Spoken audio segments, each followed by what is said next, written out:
YS Rajasekhar Reddy కుమార్తె Sharmila PCC అధ్యక్షురాలిగా పూర్తి స్థాయిలో తన పాత్రలోకి పరకాయ ప్రవేశం చేశారు. ఇక్కడి వరకు వచ్చాక మొహమాటమేమిటిలే అని ఆమె నేరుగానే జగన్మోహన్ రెడ్డిపై విరుచుకుపడుతున్నారు. మిగిలిన పార్టీలపై కూడా విమర్శలు గుప్పిస్తున్నా ప్రధానంగా వైసీపీనే టార్గెట్ చేస్తున్నారు. షర్మిలకు వైఎస్ సునీత తోడు నిలవబోతున్నారు. ఆ దిశగా కొన్ని పరిణామాలు కనిపిస్తున్నాయి. సునీత కడప కాంగ్రెస్ ఎంపీగా పోటీ చేస్తారా? పులివెందలలో నిలబడతారా? షర్మిలతో మీటింగ్ తరువాత సునీత రాజకీయం ఎలా ఉంటుంది? గతంలో ఈ 2 స్థానాలు వివేక ప్రాతినిధ్యం వహించినవే. నాన్నకు న్యాయం చేద్దాం లాంటి నినాదం ఉంటే ప్రభావం ఉంటుందా? కడప పార్లమెంట్ నియోజకవర్గం వైఎస్ ఫ్యామిలీ అడ్డా. 1989 నుంచి వైఎస్ కుటుంబ సభ్యులదే గెలుపు. వివేకానందరెడ్డి హత్య తరువాత చీలిపోయిన వైఎస్ కుటుంబం. కడప పార్లమెంట్ నియోజకవర్గం వైఎస్ ఫ్యామిలీ అడ్డా. కడప ఎంపీగా వైఎస్ కుటుంబ సభ్యులే గెలుస్తూ రావడం రివాజుగా మారింది. అక్కడ నుంచి దివంగత నేతలు వైఎస్, వివేక, వారి తరువాత జగన్ లోక్సభకు భారీ మెజారిటీలతో ఎన్నికయ్యారు. జగన్ ఆ సీటును ఖాళీ చేసిన తరువాత అవినాష్ రెడ్డికి ఛాన్స్ ఇచ్చారు. 2 సార్లు ఆయన కూడా భారీ మెజారిటీలతో గెలిచారు. 1989లో కడప నుంచి వైఎస్ రాజశేఖర్ రెడ్డి గెలుపొందిన నాటి నుంచి అక్కడ వారికి ఓటమే లేకుండా పోయింది. అటువంటి వైఎస్ కుటుంబం ఇప్పుడు రాజకీయంగా చీలిపోయింది. వివేకానందరెడ్డి హత్య జరిగిన కొద్ది రోజుల్లోనే వైఎస్ కుటుంబంలో చీలికలు వచ్చాయి. చివరికి అవి రాజకీయాలను మార్చేస్తున్నాయి.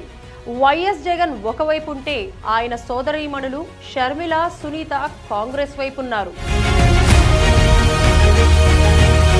జగన్ కు రాజకీయ శత్రువులుగా చెల్లెళ్ళు షర్మిల, సునీత. వివేక కుమార్తె సునీత కడప ఎంపీగా పోటీ చేసే ఛాన్స్.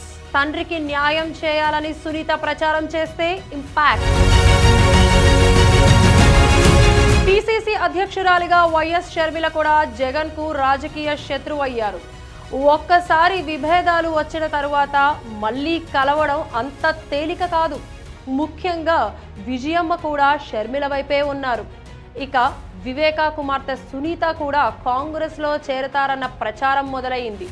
సునీత కాంగ్రెస్ లో చేరేందుకు సిద్ధమయ్యారని, తండ్రికి న్యాయం చేయాలన్న డిమాండ్తో ఎన్నికల బరిలో దిగాలనుకుంటున్నారని అంటున్నారు.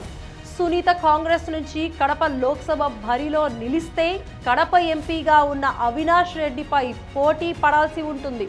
వివేక హత్య కేసులో అవినాష్ రెడ్డినే ప్రధాన నిందితునిగా కోర్టులో సునీత వాదిస్తున్నారు. తన తండ్రిని చంపిన వారిని ఓటు ద్వారా శిక్షించాలని, తనకు న్యాయం చేయాలని సునీత ప్రచారం చేస్తే ఇంపాక్ట్ ఎంత ఉంటుందో ఊహించడం కష్టం.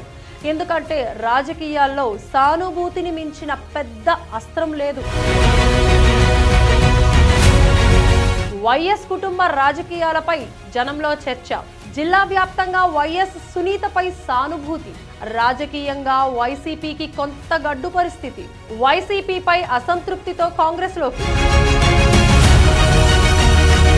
ఇప్పటికే తల్లి చెల్లిని జగన్ పట్టించుకోవడం లేదని విపక్షాలు చేస్తున్న విమర్శలతో జనం కూడా దాని గురించి మాట్లాడుకుంటున్నారు.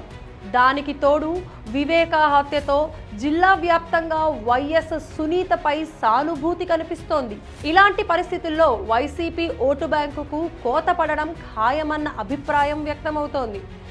ఆ క్రమంలో సునీత కడప ఎన్నికల బరిలో ఉంటే రాజకీయంగా వైసీపీకి కొంత గడ్డు పరిస్థితి తప్పదంటున్నారు.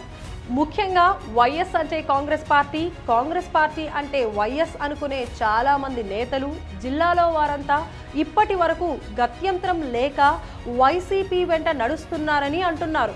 ఇప్పుడు షర్మిల అన్నకు వ్యతిరేకంగా, అందులోనూ కాంగ్రెస్ రాష్ట్ర అధ్యక్షురాలిగా మారడంతో వారంతా ఆమె వెంట నడిచే అవకాశాన్ని కొట్టి పారేయలేమని అంచనా వేస్తున్నారు. మరోవైపు వైసీపీ టికెట్ ఆశించి భంగపడిన వారిలో చాలా మందికి కాంగ్రెస్ ఆశాకిరణంలా కనిపిస్తోంది. సునీతతో పాటు షర్మిల కూడా ఎన్నికల్లో పోటీ. పులివెందల అసెంబ్లీ నుంచి పోటీ చేస్తే రాజకీయంగా సంచలనం.